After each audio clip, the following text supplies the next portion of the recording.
हो आज मौसम बड़ा बेईमान है, बड़ा बेईमान है आज मौसम। आने वाला कोई तूफान है, कोई तूफान है आज मौसम। ओ आज मौसम बड़ा बेईमान है, बड़ा बेईमान है आज मौसम। नमस्कार, डॉक्टर विद मीनाक्षी में आपका बहुत बहुत स्वागत है। Thank you so much Meenakshi ji. और सब लोग आपके गाने के बहुत ही प्रशंसक हैं, बहुत अच्छा गाते हैं आप। तो मुझे ये पूछना था कि आपके गाने के करियर की शुरुआत कहाँ से हुई? क्या आप बचपन से गाने का शौक़ रखते थे? जी बिल्कुल। एक्चुअली जब मैं छोटा था, जब 8th स्टैंडर्ड में हूँगा, ओके। तो वहाँ पर मैंने ऐसे ही एक स्कूल के एक फंक्शन में मैंने गाया था। तो वहाँ पर जब मैंने गाया तो प्रिंसिपल जो थे और जो टीचर्स थे उनका रिएक्शन बहुत अच्छा आया। ओके। और मैंने अपनी टीम को गा करके जीत दिलाई थी। सो वहाँ से टीचरों को ये लगा कि हाँ ये लड़का कुछ ठीक गाता है, अच्छा गाता है। तो वहाँ से उनका रिएक्शन चेंज हो गया। फिर मुझे भी लगा, इतना अप्रिसिएशन मिला वहाँ से, तो लगा कि चलो इसमें कुछ आगे करना चाहिए। तो 8th स्टैंडर्ड में आपने गाया, वहाँ से आपको नोटिस हुआ, नोटिस किया लोगों ने। लेकिन उससे पहले आपने कभी सीखा था क्लासिकल? नहीं, उससे पहले कभी सीखा नहीं था, क्योंकि या ये कह लीजिए मैं उस माहौल में था। क्योंकि अच्छा। मैं एक ब्राह्मण परिवार से हूँ। ओके। और हमारा एक मंदिर है कानपुर में। मैं बेसिकली कानपुर से हूँ। अच्छा। सो वहाँ पर भजन होते रहते थे। तो मैं वो सुनता रहता था। ओके। वो माइंड में कहीं ना कहीं मेरे रहता था हमेशा, मैं और गुनगुनाता रहता था। तो वहाँ से वो एक प्यार संगीत के प्रति जो डेवलप हुआ। हाँ, डेवलप हुआ वहाँ से। Okay okay. और जब आपका गाना नोटिस हुआ स्कूल्स वगैरह में, तो आपको ज़्यादा इम्पोर्टेंस मिलती होगी स्कूल में? जी, वो उसमें थोड़ा होमवर्क कभी नहीं करो तो भी चलता है। क्योंकि जब दूसरा टैलेंट ज़्यादा पावरफुल होता है तो स्कूल वाले जो है छोटी छोटी गलतियाँ माफ़ कर देते हैं। तो वो एडवांटेज आपको मिला, जिससे आपको और भी ज़्यादा इंस्पिरेशन मिला कि चलो इसमें मैं आगे बढ़ूँ, राइट? एक्चुअली एक बहुत अच्छा आपको इंसिडेंट बताऊँ। उसका फ़ायदा ये मिलता था कि उससे पहले मैं पढ़ाई में भी अच्छा था, ठीक था, बट नॉर्मल था कि अटेंशन टीचरों का कि हाँ ठीक लड़का। बट जैसे ही मैंने जब वो गाने वाला टैलेंट दिखाया, उसके बाद पूरे स्कूल में मैं इतना ऐसा पॉपुलर हो गया, फेमस हो गया। टीचरों का बहुत प्यार मिलने लगा कि जब भी कोई मिठाई मिलती वहाँ पे 15 अगस्त को या 26 तो मुझे एक्स्ट्रा देते हो, कह रहे तू एक्स्ट्रा गा, तू खा, तुझे जरूरत है। तो ऐसा वो देख करके मुझे बड़ा अच्छा तो उसकी वजह से आपके अंदर जो है एक इच्छा ऐसी हुई कि चलो इसी फील्ड में मैं और आगे बढ़ूँ। तो फिर क्लासिकल संगीत की ट्रेनिंग आपने कौन सी उम्र से लेनी शुरू की? सो उसके बाद मैंने फिर सोचा कि कुछ मुझे सीखना चाहिए। और फिर मैंने वहाँ पर पता किया कि मैं कहाँ जाऊँ, किससे सीखूँ। फिर मैंने गुरु वहाँ पर गुरु को कानपुर में। हाँ, कानपुर में ही जी। फिर मुझे वहाँ पर एक गुरु मिले जिनसे मैंने सीखना स्टार्ट किया। ओके। और उनका ग्रुप था, भजन ग्रुप था। अच्छा। तो वो जगराता वगैरह भी करते थे। नॉर्थ में जगराता बहुत चलता है। हाँ, तो भजन बहुत करते थे। तो उन्होंने कहा कि मुझे वहाँ पर किसी ने भेजा कि आप इनके पास जाइए। तो उन्होंने मुझे बुलाया, तो वो मुझसे मिले। तो उन्होंने पूछा ठीक है क्या गाते हैं आप, आपने कहीं सीखा है? तो मैंने कहा नहीं सर, सीखा तो नहीं है। तो उन्होंने तो हारमोनियम लेके वो बैठे। उन्होंने बोला कि ठीक है मेरे साथ सा लगाओ। हाँ, अच्छा। तो उन्होंने बजाया कि सा जैसे ही उन्होंने लगाया, तो मैं उसमें उतना अच्छा, मैं कुछ और सुर में गा रहा था। तो उनको लगा कि फिर उन्होंने और चेक किया। उन्होंने कहा आप ऐसे सुनाइए कुछ गाना। तो मैंने ऐसे सुनाया, तो उनको बहुत अच्छा लगा। अच्छा। तो उन्होंने कहा कि आशीष आपकी आवाज़ बहुत प्यारी है, बट आपको ट्रेनिंग की ज़रूरत है। तो वो सिखाते भी थे। तो पहले गुरु मेरे वही थे। अच्छा, बेसिक जो जी, जिनका नाम शास्त्रीय संगीत संदीप दीक्षित है। अच्छा। और कानपुर में वो अच्छे भजन गायक हैं। तो उन्होंने मुझे फिर सिखाया। और फिर वहाँ से मेरी शिक्षा स्टार्ट हुई। और फिर क्लासिकल पूरा वहाँ से कंप्लीट किया आपने? स्टार्ट हुई। फिर मैंने प्रयाग संगीत समिति से प्रॉपर मैंने एडमिशन लिया वहाँ पर। अच्छा। फिर मैंने 8 ईयर्स, कम से कम 8-9 ईयर्स लगातार। बाप रे। Okay okay. और कॉलेज का एजुकेशन कंप्लीट किया वो साइड में? ग्रेजुएशन? वो ग्रेजुएशन, फिर मैंने पोस्ट ग्रेजुएशन किया। हाँ। तो करने के बाद फिर मैं दिल्ली आया। फिर वहाँ से मैंने मास कम्युनिकेशन किया। तो वो सब ओके। तो मुंबई आके करियर बनाने का ख्याल कैसे आया? सो उससे मुंबई आने से पहले मैं कानपुर में, मैं आपको बताऊं, जिनसे मैं सीख रहा था, तो उसी ग्रुप में मैं भजन भी गाने लगा धीरे धीरे। अच्छा। वहाँ पर मैं उनके साथ में प्रोग्राम्स करने लगा, प्रोफेशनली गाने लगा धीरे धीरे। ओके। ये बात है 2005-06 के आसपास की जी। सो मैं तब था अराउंड होगा मतलब 17-18 साल का, 18-19 साल का। तो मुझे पहली बार जब उन्होंने मतलब प्रोग्राम में अपने बुलाया तो उन्होंने कहा कि आशीष आज कुर्ता पजामा तुम्हारे पास है? मैंने कहा हाँ है। हाँ। आप पहन के आ जाना। तो मैंने कहा ठीक है। 1 साल पहले तो उन्होंने मुझे बुलाया नहीं, देखिए। उन्होंने पहले सिखाया पूरा ट्रेन होने के बाद। हाँ, आपको फिर अपॉर्चुनिटी दिया। हाँ, प्रॉपर राग सीखने के बाद काफ़ी। फिर उन्होंने कहा कि अब तुम आओ। तो मैंने कहा ठीक है आता हूँ। तो मैं सोचा कि आज तो मुझे मतलब अब तो खूब गाने को मिलेगा। हाँ। और मैं बहुत ही जोश से गया, जोश में। हाँ। तो वहाँ जब पहुँचा तो जगराते सारी रात का होता है। हाँ, पूरी रात। हाँ, रात का होता है। तो उन्होंने जब 10 बजे स्टार्ट हुआ, 11 बज गए, 12 बज गए, मुझे मौका ही नहीं मिला। फिर 1 बज गए, रात के 2 बज गए। मैं बैठा हूँ, वेट कर रहा हूँ कि अब मुझे मौका मिले, अब मिले। फिर उन्होंने वहाँ पर एक छोटा सा ब्रेक हुआ जगराते में, तो उसमें मुझे उन्होंने एक गाना दिया। ट्राई किया कि देखें ये गा पाता है लोगों के सामने या नहीं, ऑडियंस में। तो वहाँ मैंने गाया तो उनको पसंद आया वो।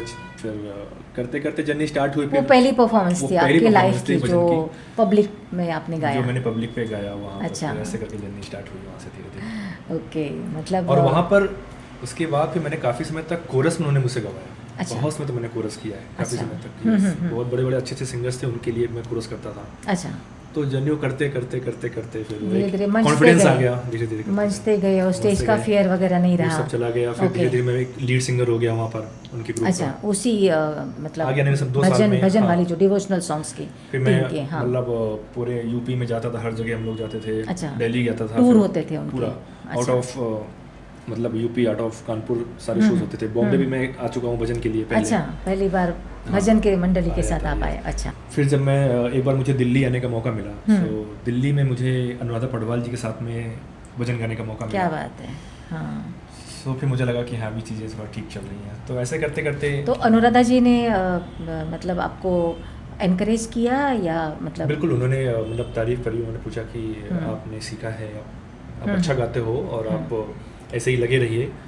और काफ़ी मतलब वहाँ से भी मुझे मोटिवेशन मिला कि मुझे कुछ और अच्छा करना चाहिए। सो ऐसे करते करते जर्नी स्टार्ट हुई। बट मन में ये भी था कि भजन तो बहुत हो गया है, मुझे फिल्मी लाइन में वो मन में कहीं ना कहीं मेरे था, क्योंकि मैं छोटे से ही रफ़ी साहब को भी सुनता था, किशोर दा को सुनता था, पुराने गाने, फिर 90s के गाने बहुत सुनता था। तो मन में था कि मुझे कुछ फिल्मी शोज़ में करने हैं, बॉलीवुड में जाना है, प्लेबैक करने का भी एक सपना, इच्छा था। हाँ। तो वहाँ से फिर मैं करते करते वो फिर मैंने दिल्ली गया। पहले कानपुर से मैंने कहा क्या करने जाऊँगा मैं बॉम्बे, मैं रुकूंगा कहाँ पर। राइट। फिर मैंने दिल्ली में मास कम्युनिकेशन किया, वहाँ पे सीखा, एक डिग्री ली। फिर वहाँ से मैं फिर बॉम्बे आया। अचानक आ गए मतलब कोई किसी ने बुलाया या फिर आपने खुद ही सोचा कि अब मैं बॉम्बे जाके स्ट्रगल करूँगा? नहीं, ये प्लान में ही था कि मुझे पहले कुछ एक हाथ में कुछ डिग्री होनी चाहिए, फिर सो दैट मैं वहाँ पे जॉब करूँगा। अच्छा। रिकॉर्डिंग स्टूडियो में। ओके। As a recordist. तो मैंने प्रॉपर मतलब पूरी रिकॉर्डिंग सीखी है। अच्छा। तो पहले आपने जॉब से शुरुआत की, कौन से स्टूडियो में आपने जॉब किया था? सो पहले एज असिस्टेंट वहाँ पर मैंने छोटे मोटे स्टूडियो, अंधेरी में काफ़ी स्टूडियोज़ हैं, तो वहाँ पर पहले मैं किसी के थ्रू गया वहाँ पर। फिर मैंने एक इंटरव्यू दिया तो मेरा उसमें जॉब मेरा लग गया, जो आपका स्टार स्पोर्ट्स। अच्छा। सो उसमें एज एडिटर में लग गया था, क्योंकि मैंने एडिटिंग सीखी हुई थी। अच्छा। तो वो 6 महीने जॉब वहाँ पर करने के बाद फिर मुझे रियलाइज़ हुआ कि मैं कभी कहीं म्यूज़िक डायरेक्टर से मिल नहीं पा रहा हूँ, मैं शोज़ नहीं कर पा रहा हूँ, क्योंकि मैं सिर्फ जॉब में ही 12 आवर्स मतलब 13 आवर्स जॉब रहती थी। तो रियाज के लिए टाइम मिलता था? बहुत मुश्किल होती थी। मैं रियाज करता था बट बहुत थक जाता। तो मतलब मेन जो एम था आपका सिंगर बनने का वो साइड हो गया, वो साइड हो रहा और जॉब जाके 13 घंटे का 12 घंटे का जॉब करके आपका टाइम वेस्ट होने लगा। तो कितने साल की आपने जॉब? ये अराउंड 1 ईयर के आसपास। 1 ईयर मतलब थोड़े समय के लिए किया। 1 साल वहाँ पर मैंने 1 साल किया। हाँ। सो 1 साल करने के बाद मुझे रियलाइज़ हुआ कि नहीं आशीष, ये गलत दिशा में जा रहे हैं, तो फिर ये मैं करने बॉम्बे नहीं आया था। राइट। हाँ। सो फिर मैंने कहा कि चलो अब क्या करूँ, फिर अगर मैं ये छोड़ता हूँ तो पैसे मैं सर्वाइव कैसे करूँगा। पैसे, हाँ, वो तो सबसे बड़ी बॉम्बे में सबसे पहले। फिर मैंने एक 8 घंटे की कुछ ऐसी जॉब पकड़ी सेकंड, मतलब साइड में पार्ट टाइम जॉब एक किया मैंने, कि वो भी करता रहूँगा, साथ में मैं म्यूजिक डायरेक्टर से मिलता रहूँगा, शोज़ के लिए लोगों से, ऑर्गेनाइजर से मिलता रहूँगा, चांस तो दोनों काम चल सकते हैं। तो ऐसे करते करते करते फिर मैं धीरे धीरे, मुझे किसी ने बताया कि आप साइन में एक जगह है, वहाँ पे आप जाइए। तब कैरोके भी लोग गाते थे, कुछ पैसे दे करके कि आप गाइए, अपना शौक पूरा करिए, और अगर किसी ने सुन लिया, अच्छा लगा, तो आपको चांस मिल जाएगा आगे। राइट। तो मैंने वहाँ ट्राई किया, 6 महीने तक गाता रहा, किसी ने कुछ नहीं सुना, कुछ नहीं हुआ। फिर किसी ने मुझे वहाँ पे गाते हुए देखा, और वहाँ पे जो काका जी थे जो मेन, उन्होंने मेरी काफ़ी हेल्प करी वहाँ पर। तो उन्होंने मुझे ऑर्गेनाइजर्स के पास रिकमेंड किया मेरा नाम, कि ये बच्चा अच्छा गाता है, जब आप। तो उस वक्त क्या उम्र रही होगी आपकी? ये बात मैं आपको बता रहा हूँ 2014 के। अच्छा, 14 और 15 के आसपास की रही। ओके। तो उस समय पे बहुत ही मतलब मैं वो था कि ट्राई कर रहा था, जैसे भी हो पाए मैं हर चांस ले रहा था। रियलिटी शो के लिए कभी ट्राई नहीं किया? रियलिटी शो के लिए मैंने ट्राई किया, मैं इंडियन आइडल में गया, मैं आगे भी गया था उसमें, थिएटर राउंड तक भी गया हूँ मैं। बट मेरा एक रियलिटी शो में 2017 में मेरा हुआ था, टॉप 15 में मैं हुआ था, जिसका नाम था सुरों का एकलव्य। सुरों का एकलव्य, ओके। कौन से चैनल पे आता था ये आने वाला था, अच्छा डाउन हो गया, बाद में भी डीडी में आया, ये डीडी नेशनल में। ओके, हाँ। सो पहले कलर्स में आने वाला था ये शो, जिसके जजेस थे बप्पी लहरी उसमें, एंड जतिन पंडित और इस्माइल गरवार। अच्छा। तो इसका जो थीम था कि आपको ओल्ड गाने ही गाने, रफ़ी साहब, किशोर दा एंड लता जी के गाने होने, बट वो न्यू स्टाइल में, ओके, थोड़ा अनप्लग्ड स्टाइल में करने थे। तो मेरा मतलब रफ़ी साहब की टीम में मेरा सिलेक्शन हो गया था, चुना गया था उसमें। लेकिन अनफॉर्चुनेटली वो शो शट डाउन हो गया, कुछ इशू हो गया था। तो उसके बाद कभी रियलिटी शो के लिए ट्राई नहीं किया? इंडियन आइडल वगैरह मैं शोज करने लग गया था। यहाँ पर बहुत कंपटीशन होती है, और वहाँ पर भी बहुत सारी मतलब पॉलिटिक्स होती है, मैंने सुना है, क्योंकि मेरे काफ़ी फ्रेंड्स हैं जो रियलिटी शो में जाके वापस आए हैं, और ये कहते हैं कि नहीं, वहाँ पर प्रॉपरली मतलब टैलेंट को इतना ज़्यादा वैल्यू नहीं दिया जाता है, जबकि बहुत सारी टैलेंट के अलावा की बहुत सारी चीज़ें होती है वहाँ पर, जिसकी वजह से जस्टिस नहीं मिल पाता है कलाकारों को। बहुत सारे कलाकार डिसअपॉइंट हो जाते हैं। So forget about. तो फिर आपको बड़ा शो कौन सा मिला जिसमें आपको full fledged as a singer, professional singer गाने मिला? 2015 में नवंबर में, मुझे याद है 21 नवंबर को, उससे पहले कट्टू 3 डेज 4 डेज पहले मैं आपको आते हैं, तो मुझे वहाँ पर किसी ने भेजा कि मैं एक लड़का है, वो अच्छा गाता है, आप उसको ज़रा सुन लीजिए, अच्छा, अगर अच्छा लगे तो आप उसको काम दीजिएगा। तो मैं वहाँ पर गया, महालक्ष्मी में रहते थे वो, अच्छा, उनका नाम है उमेश व्यास जी, ओके, और अतुल मिश्रा, 2 लोग थे। तो उन्होंने मुझे बुलाया, मैं उनके घर गया, मैं काफ़ी नर्वस था कि पता नहीं काम मिलेगा कि नहीं मिलेगा, देखते हैं कैसा होगा। तो उन्होंने कहा आशीष आप क्या गाते हो? तो मैंने कहा कि मैं तो वैसे सब कुछ, उसमें मैं सब कुछ गाता था एक्चुअली। अच्छा। तो उन्होंने कहा कि ठीक है, आप कुछ भी सुनाइए। तुमने रफ़ी साहब पे गाना सुना है? एक गाना मैंने गाया था, उसमें एहसान तेरा होगा मुझ पर। ओके। तो उन्होंने अच्छा, वेरी नाइस, उनको अच्छा लगा। फिर उन्होंने कहा कुछ और इसके अलावा भी दूसरा सॉन्ग कुछ सुना सकते हो रफ़ी साहब का? तो मैंने कहा ठीक है। तो मैंने एक सॉन्ग कुछ और गाया। तो वो उनके साथ में पार्टनर बैठे थे, वो एक दूसरे का ऐसे चेहरा देख रहे थे। अच्छा। तो ऐसे से इशारा कर रहे थे कि हाँ लड़का ठीक है। ओके। तो मैं उनका देखा था कि उनको अच्छा लग रहा कि नहीं लग रहा है मेरा गाया हुआ। हाँ। सो वो करने के बाद फिर उनका ठीक है आशीष आप वेट करिए, आप रूम पे, मैं आपको बताता हूँ। उन्होंने डिस्कस किया, फिर उनको वो मेरे पास आए कि आशीष देखिए हमें आपका गाना तो बहुत अच्छा लगा है, आपकी आवाज़ अच्छी है, बट पैसे आपको मिलेंगे कि नहीं मिलेंगे उसकी मैं गारंटी नहीं दे सकता हूँ, बट मैं आपको स्टेज दूंगा। तो मैंने कहा सर मुझे वही चाहिए, बस आपको तो बोलते ना, मुझे फ़िलहाल वही चाहिए, उसी की तलाश थी। हाँ, ओके। सो फिर उन्होंने दिया, वो पहले थे जिन्होंने मुझे मौका दिया।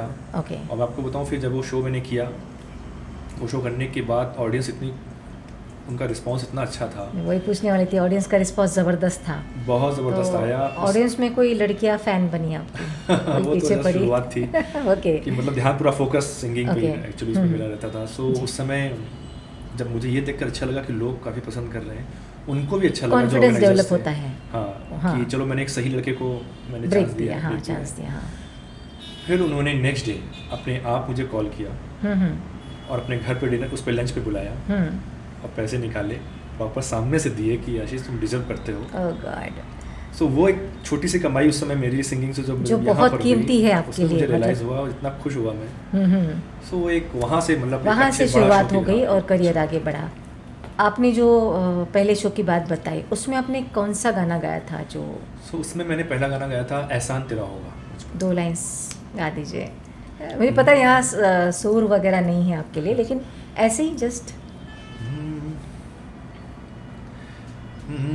मैं एहसान तेरा होगा मुझ पर, दिल चाहता है वो कहने दो मुझे, तुमसे मुहब्बत हो गई है मुझे, पलकों की छाँव में रहने दो, एहसान तेरा होगा मुझ पर।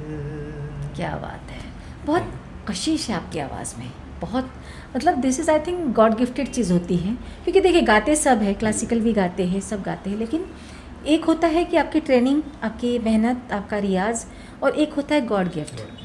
अगर दोनों चीज़ का जब मिलन हो जाता है, जैसे गॉड गिफ्ट भी है, एक मधुर आवाज़ ईश्वर ने आपके गले में डाल के भेजा है, और साथ में आपने मेहनत भी की है, तो जब ये कॉम्बिनेशन हो जाता है तब इंसान जो है हिट हो जाता है, सक्सेसफुल हो जाता है लाइफ में। सही बात है, क्योंकि मैं बहुत इसका मतलब जितना शुक्रिया अदा करूँ उतना कम होगा, क्योंकि उनका ही सब कुछ है, वरना इस दौर में मतलब इतना लोग अच्छा गा रहे हैं और इतना टैलेंट है। रियलिटी शो की वजह से कंपटीशन बहुत हो गया, क्योंकि कोने कोने से हिंदुस्तान के लोग रियलिटी शो में आ रहे हैं और अपना टैलेंट दिखा रहे हैं, और लोगों के दिलों तक पहुंचना वो एक बहुत बड़ी बात होती है। वो आपकी बस में नहीं होता है, वो या तो आप या तो कनेक्ट होगा दिल से, या तो नहीं होगा, नहीं तो नहीं होगा। सही बात है, वो बस ऊपर वाले का ही उसका ही है कुछ। तो अभी तक आपने तो शायद गिने नहीं होंगे कितने शोज किए होंगे आपने अंदाजन? मैं आपको बताऊं, मैं प्रोफेशनली अगर ओवरऑल देखा जाए मेरा करियर, तो मैं 2005 से गा रहा हूँ। ओके, प्रोफेशनली कभी ऐसा गिना तो नहीं, बट हाँ मोर देन 1000 तो हो गए होंगे, मोर देन 1000 आराम से। इंटरनेशनली भी किए गए हैं आप? इंटरनेशनली मेरे दुबई मैं जा चुका हूँ, वहाँ का मुझे आया था शो, फिर मेरे पास यूएस का आया था, लेकिन मेरे पास तब पासपोर्ट नहीं था। ओके ओके, उस समय उससे पहले मतलब अच्छा, तो वो मेरे पास फिर कैंसिल हो गया था, फिर वही जा पाया, वहाँ पे ही मुझे मौका मिला था। Okay okay. तो प्लेबैक सिंगिंग की बात आप कर रहे थे कि आप जब आए मुंबई तो आपका एक ड्रीम था कि आपको प्लेबैक सिंगर बनना है, तो उस दिशा में आपने कुछ कोशिश की या क्या हुआ? एक्चुअली मेरा मेन ड्रीम बॉम्बे आने का यही था, प्लेबैक सिंगर बनना है ऑफकोर्स, की क्योंकि एक सिंगर जो होता है उसकी कहते हैं ना कि ख्वाहिश होती है कि प्लेबैक सिंगर अपने गाने आए हैं, गाए कुछ फिल्मों के लिए। उस दिशा में आपने कोशिश नहीं की, शो में बिजी हो गए या? नहीं, मैंने कोशिश की। हाँ जी बिल्कुल करी, मैंने कोशिश बहुत करी। जब मैं आया था तो मैंने सबसे पहले वो उसी दिशा में गया, उसी दिशा में कोशिश करी। बहुत म्यूजिक डायरेक्टर से मिला, पहली बार तो जल्दी मिलते नहीं है लोग ऐसे आसानी से, शुरुआत में स्पेशली नहीं मिलते हैं अगर आपके कोई मतलब कांटेक्ट नहीं है तो लोग बोलते हैं कि एक काम करिए, अपना गाना आप मुझे मेल कर दीजिए, कुछ ऐसा कर दीजिए, बात देख लूँगा, जो कभी देखते नहीं है, नहीं देखते हैं। तो ये सब मैंने किया, देखा कोई ऐसे रिस्पांस नहीं आ रहा है, कुछ नहीं हो रहा, बहुत टफ, बहुत ही आसान मतलब नहीं था। तो फिर मैंने अपना पूरा फोकस उस पर लगाया, शोज़ में लगाया कि अगर यहाँ पे मुझे कोई सुनता है तो यहीं से कहीं ना कहीं कोई ना कोई दरवाज़ा खुलेगा, और दूसरा एक सोर्स ऑफ इनकम भी हो जाता है ये, अगर आप शोज़ करते हैं तो कांस्टेंट। और आपको बताऊँ मीनाक्षी जी, लाइव शोज़ क्या है सिंगर्स के लिए, देखिए हम जब लाइव ऑडियंस के सामने गाना गाते हैं ना, तो वो जो सुकून देता है ना, बिल्कुल सही कहा आपने। प्लेबैक तो बेस्ट है, क्योंकि प्लेबैक से आपकी एक वैल्यू बढ़ जाती है, और आपकी पहचान इंटरनेशनली या नेशनली हो जाती है, उससे आपको काम भी बहुत मिलता है। बट वो तो ग्रेट है, लेकिन घूम फिर के आपको स्टेज लाइव शोज में ही आना है। प्लेबैक सिंगर सारे लाइव शोज में ही गाते हैं, वो तो अल्टीमेट मतलब वो एक्सपीरियंस होता है जब सामने पब्लिक आपको ताली बजाती है आपके लिए, वो कुछ और ही मजा है। सेम आर्टिस्टों का, एक्टर्स का भी वही होता है कि आप टीवी में काम करो, आप ड्रामा में, थिएटर में काम करो। थिएटर में जो मज़ा आता है कलाकारों को, वो फिल्म सीरियल में नहीं आता। दूसरी बात, वहाँ टेक्स रिटेक्स, सिंगिंग में भी सेम थिंग है कि 10 टेक करो तो आपका जो आप एक फ्लो में जो गाते हैं, जो आप दिल से गाते हैं, वो टेक्स में आपका मतलब पार्ट में हो जाता है। दूसरा, हाँ एक इम्पॉर्टेंट क्वेश्चन मैं भूल गई थी, अभी जो ऑटो ट्यूनर है, AI वॉइसेस है, तो उससे क्या मतलब करियर में कुछ फ़र्क पड़ा या?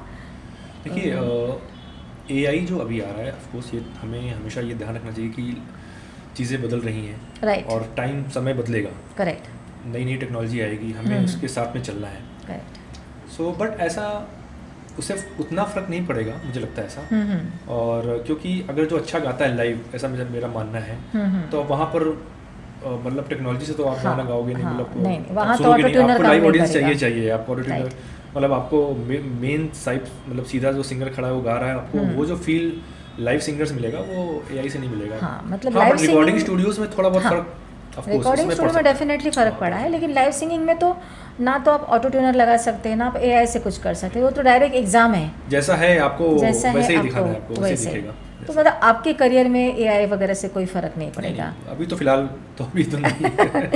ओके। ऐसा कोई इंसिडेंस आप बता सकते हैं, मतलब एनीथिंग लाइक जो कुछ यादगार इंसिडेंस कुछ हुआ हो? यादगार एक मेरे लिए बहुत अच्छा मोमेंट था जब मैं एक लाइव शो कर रहा था, और वहाँ पर एज ए चीफ गेस्ट आए थे आनंद जी भाई, आनंद जी भाई। So sweet. हाँ, तो उनकी ही कॉन्सेप्ट में मतलब जो शो था उनके ही गानों का था। अच्छा। तो वो सामने बैठे हुए थे। ओके, उनके सामने आपने गाया? तो मेरा पहला गाना था उस शो का, और उनका ही गाना था मेरे मितवा, मैंने गाया था उसमें। तो मैंने गा दिया, मेरा पहला गाना हो गया। और उस शो में और भी अच्छे अच्छे सिंगर्स थे, तो उनका भी गाना आया, सबने अपना अपना गाना गाया। अच्छा। फिर मेरा गाना 6-7 नंबर के बाद था, तो मैं बैक स्टेज पे बैठा हुआ था।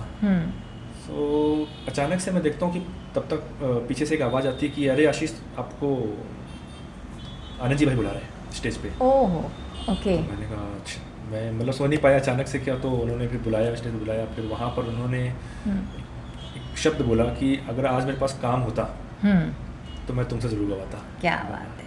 तो वो जो लाइन, वो जो मोमेंट था, और ऑडियंस से बोलते ना सबसे बड़ा अवार्ड, वो सबसे बड़ा उनके जो शब्द जो आपके लिए बोले मिश्रा तुमने बहुत अच्छा गाया। मैं नाम पहला नहीं समझ पा रहे, तो बोले कि जो लंबा लंबा लड़का है उसको बुलाना पीछे। तो कहते हैं कि तुम्हारा फील बहुत अच्छा लगा गाने का, तुमने बहुत अच्छा गाया बेटा। तो वो मोमेंट मेरे लिए बहुत ही हमेशा यादगार रहा है और रहेगा हमेशा।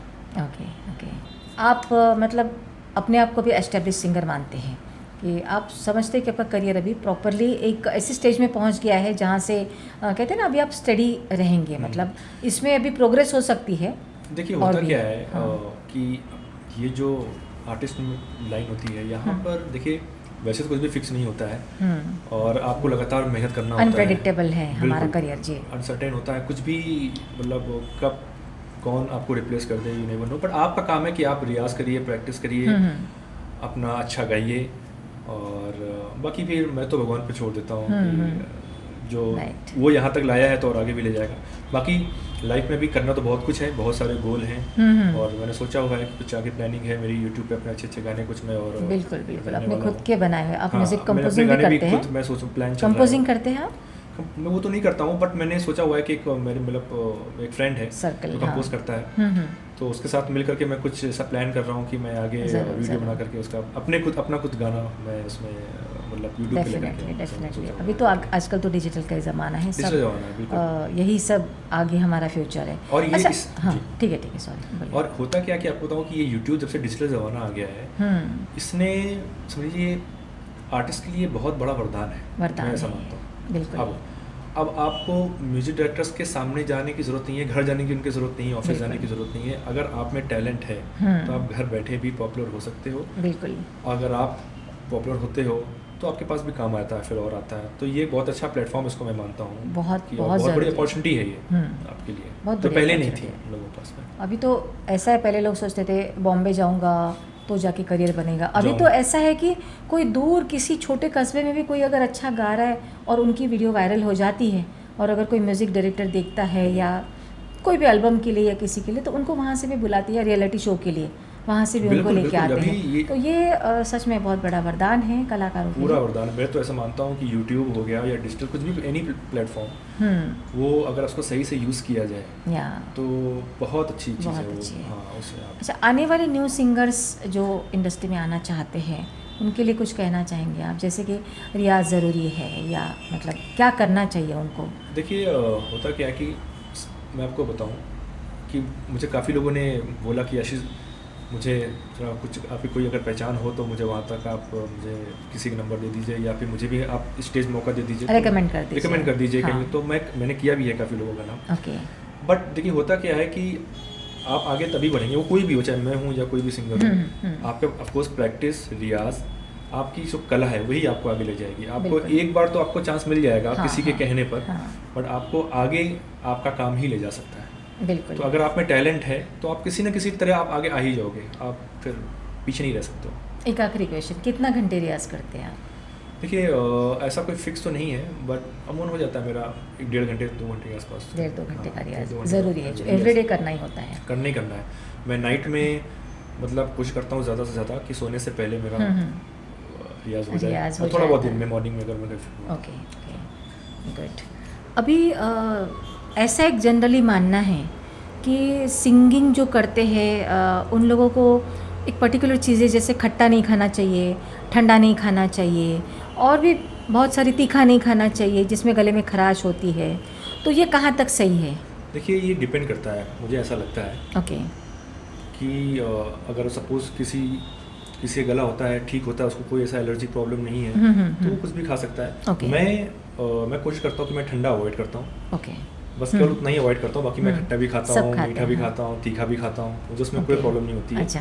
बट मैं ठंडा पानी अवॉइड करता हूँ कि मैं ठंडा पानी ना पिए। ओके। बाकी डिपेंड करता है पर्सन टू पर्सन कि वो कैसा है। और रियाज का जैसे कुछ पैटर्न वगैरह कुछ आप बताएंगे जिससे कि गला जैसे होता है ना स्मूथ हो जाए या गले में कुछ इम्प्रूवमेंट हो जाए? देखिए इसमें आपको अगर बहुत कुछ नहीं करना है, आपके पास ज़्यादा टाइम नहीं है, और अगर आप थोड़ा भी करना चाहते हैं तो आप तानपुरा घर में होगा या फिर आप तानपुरा मोबाइल पे स्टार्ट करके या हारमोनियम पे आप सा का भी रियाज कर लेंगे केवल। अच्छा। सा, तो इसको आपको एक सांस में लंबा आपको ठहराव के साथ में लेना है, तो उससे क्या कि वॉइस में ठहराव आता है, सारे नोट्स में आपको रुकना है। सा रे गा मा पा, तो ये मैंने आपको जो बताया, ये तो शॉर्ट बताया है, तो अब एक एक नोट पर अगर आप आराम से रुक करके इतना भी बेसिक रियाज भी कर लेते हैं तो आपको आपके गले में आपको फर्क दिखेगा, इम्प्रूवमेंट। और अर्ली मॉर्निंग उठ के जो खरज का रियाज कहा जाता है वो ज़रूरी है? हाँ वो अच्छी बात है, खरज का रियाज करिए, ब्रीदिंग एक्सरसाइज करिए, क्योंकि एक सिंगिंग में सांस का बहुत बड़ा रोल होता है। प्राणायाम करिए, एक सिंगर को करना चाहिए, एक्सरसाइज करना चाहिए, जो कि मैं भी करता हूँ। तो उससे क्या कि आपकी सांस पे कंट्रोल रहता है। आप जब गाते हो तो कहीं कहीं आपको सांस, लंबी लाइनें होती हैं, आपको सांस वहाँ पे नहीं लेना है, तो ये सब चीज़ें आपको प्राणायाम में या फिर एक्सरसाइज करते हैं तो वहाँ पर काम आती है। और क्लासिकल ट्रेनिंग ज़रूरी है? वो तो ज़रूरी है आपको। देखिए अगर कुछ लोग ऐसे सोचते हैं कि नहीं भी क्लासिकल सीखो, खाली गाने के ऊपर ओवरलैप करके प्रैक्टिस करो तो हो जाएगा, दैट इज़ अ रॉन्ग। देखिए मेरा ऐसा मानना है कि वो थोड़े समय के लिए तो ठीक है, बट अगर आपको लंबा चलना है, आगे जाना है, कहते हैं ना कि रफ़ी साहब, स्पेशली अगर मैं रफ़ी साहब की बात करूँ तो रफ़ी साहब के देखिए गाने क्लासिकल गाने कितने सारे हैं, और हमें ऑडिटोरियम में सारे गाने गाने पड़ते हैं। ये नहीं कह सकते कि नहीं मैं ये केवल रोमांटिक ही गाऊंगा, मैं या कव्वाली नहीं गाऊंगा, या मैं मन दर्पण नहीं गाऊंगा, या फिर मधुर में राधिका नहीं गाऊंगा, ये नहीं कह सकते। आप तभी गा सकते हो जब आपने सीखा होगा, आपको उसकी तैयारी होगी, तो फिर लोग आपको आगे काम भी मिलेगा। गुड, चलिए अच्छा लगा आपकी तरफ से नए सिंगरों के लिए बहुत अच्छा गाइडेंस भी आपने दिया, और हम ईश्वर से प्रार्थना करते हैं कि आपका प्लेबैक सिंगिंग का ख्वाब भी पूरा हो जाए, और जो आपने बताया कि आप अपनी प्राइवेट एल्बम बनाना चाहते हैं, यूट्यूब चैनल पे आप अपने बनाए हुए नए नए गाने डालना चाहते हैं, वो ज़रूर आपका सपना पूरा हो जाएगा, क्योंकि आप लगे हैं और आपकी मेहनत बहुत है और ईश्वर आपके साथ है, और आपको पॉपुलैरिटी भी बहुत मिल रही है। मैंने आपके शोज़ देखे हैं, मतलब ऑडियंस जो होती है वो पूरा आपका गाना सुनने के लिए पागल हो जाती है, वो सब मैंने देखा है। तो हम दुआ करते हैं कि ज़रूर आपके सारे सपने पूरे हो जाएंगे। Thank you so much Meenakshi ji, आपने मुझे अपने शो में बुलाया, बहुत अच्छा लगा। Thank you. चलिए बहुत बहुत धन्यवाद आपका, आपने समय निकाला और बहुत सारी अच्छी अच्छी बातें बताई। सच में मौसम आज बेईमान है, बाहर बहुत ज़ोरों की बारिश हो रही है, और चलिए हम भी निकलते हैं। Thank you so much once again. Thank you so much.